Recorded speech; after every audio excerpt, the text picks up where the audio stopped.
September 12, 1857.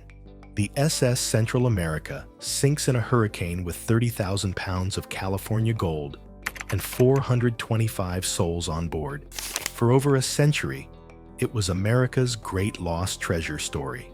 Then in 1988, a driven engineer found the wreck at 7,200 feet and brought up hundreds of millions in gold. Case closed, right? Wrong.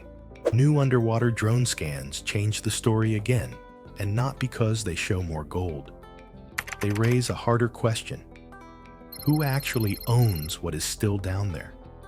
425 people died when the SS Central America went down. Passengers carried their life savings in coins and dust. Families were wiped out overnight. The loss of that cargo fed the panic of 1857, a financial shock that hammered banks and businesses. What makes this particularly devastating is that the disaster was preventable. The ship's stability depended on coal used as ballast rather than proper, permanent weight. As that coal was burned, the ship grew lighter and more unstable. Experienced seamen had already warned that this design was dangerous. Hundreds of lives were put at risk because economy and speed mattered more than sound engineering. When the wreck was finally located in the late 1980s, it should have closed the book. Instead, it opened a new chapter of conflict that turned the discoverer into a prisoner and many of his backers into bitter litigants. The gold was never really lost. Clear ownership is what vanished. For generations, people blamed the storm alone. A Category 2 hurricane became the official villain, an act of God, unavoidable tragedy. But testimony from the time and what investigators later learned from the wreck tells a different story. The SS Central America was a 272-foot sidewheel steamer with no dedicated ballast tanks. Her stability depended on heavy coal in the bunkers. As that coal was consumed, she rode higher, more tender, more vulnerable in heavy seas. Here is where the story takes a turn. When the hurricane hit, the lightened ship struggled to hold her bow into the waves. Witnesses later said she sat so high in the water, she could not reliably meet the sea. A leak opened around the paddle wheel shaft. The list grew worse, leaving one wheel buried and the other almost useless. Speed bled away. Water reached the hot boilers. Firemen worked in waist-deep scalding water, trying to keep steam up. Crew and passengers formed bucket lines when the pumps could not cope. After hours of effort, the fires went out. Steam pressure died, and the pumps fell silent. By that evening, the ship rolled and slipped under. Inquiries afterward blamed the way the ship was built and loaded as much as the weather. This was not fate. It was a chain of human choices. Captain William Herndon still did what he could in the time he had. He oversaw the transfer of women and children to a rescue vessel in dangerous conditions. Witnesses saw him last at the rail, hat in hand, as the ship disappeared. Days earlier at dinner, when someone mentioned shipwrecks, he had said he would never abandon his vessel. He kept that promise. For more than a century, the wreck lay in darkness, nearly a mile and a half down. Under crushing pressure, no diver could survive.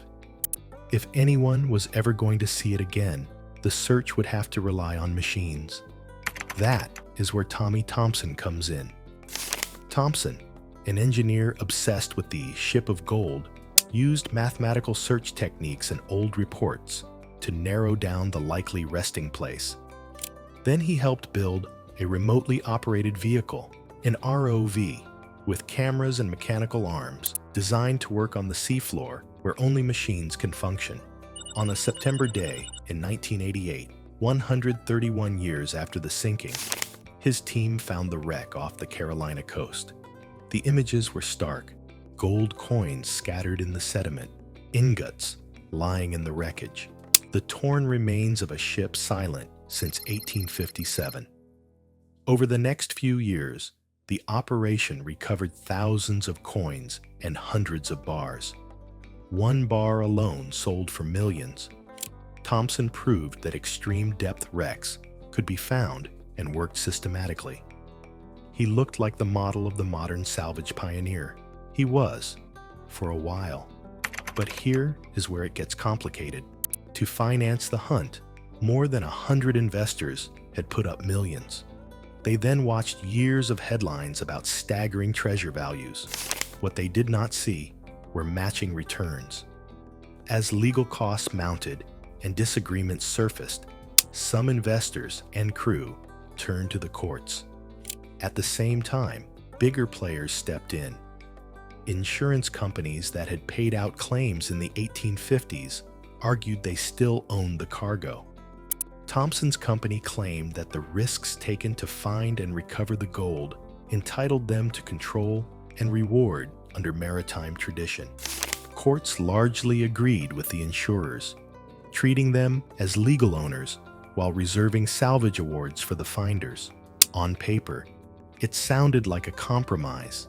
In reality, it set the stage for more fighting over how much those awards should be and how they should be divided. Then everything narrowed down to a very specific question. What happened to a group of valuable coins? A judge ordered Thompson to explain where those coins had gone. He said they were in an offshore trust and refused to say more. When the pressure increased, he vanished. For 2 years, he lived quietly in Florida with a companion until marshals found him in a hotel. After his arrest, he admitted to skipping court and went to prison. When he still would not cooperate fully, he stayed there on contempt rulings and mounting fines. Judges pointed out the obvious contrast. A man capable of complex engineering suddenly claiming not to remember crucial details about valuable portable assets. The engineer who had unlocked a legendary wreck had become a warning about what can happen after you find treasure. Despite that history, the site did not stay untouched.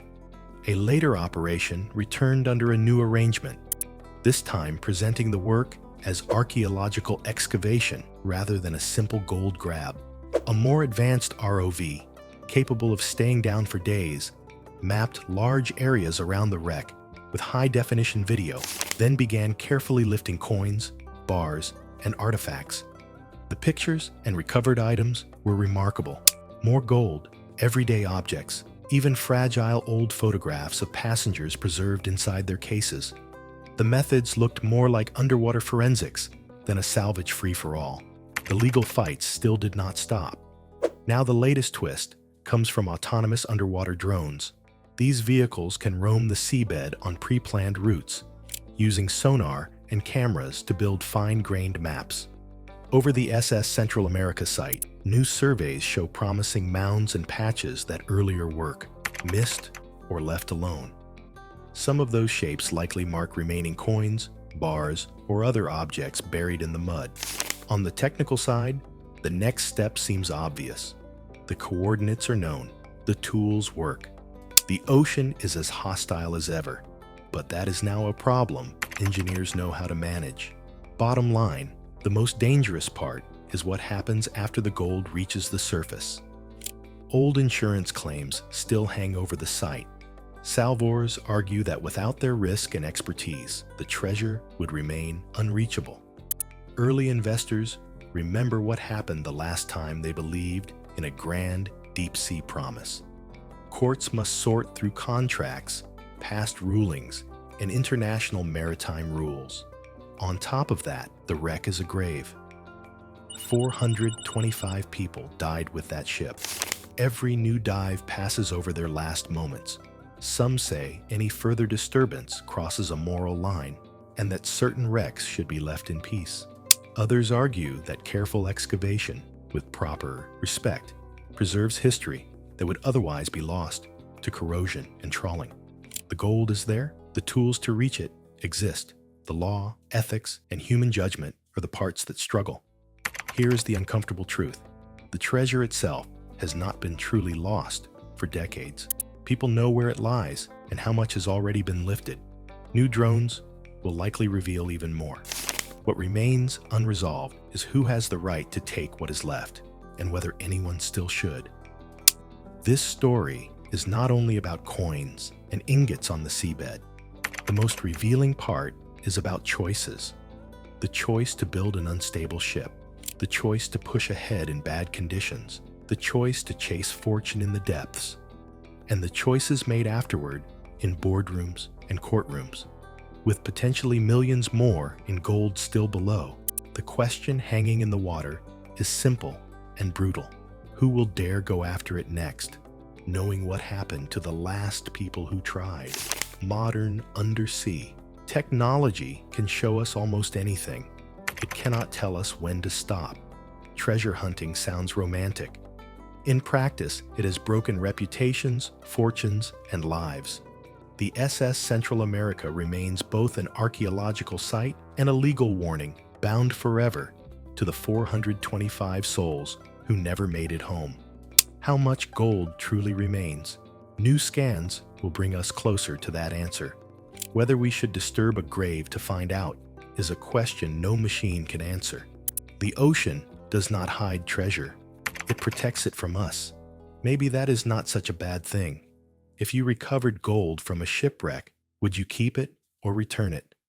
Tell me in the comments. And subscribe for more maritime mysteries that refuse to stay buried.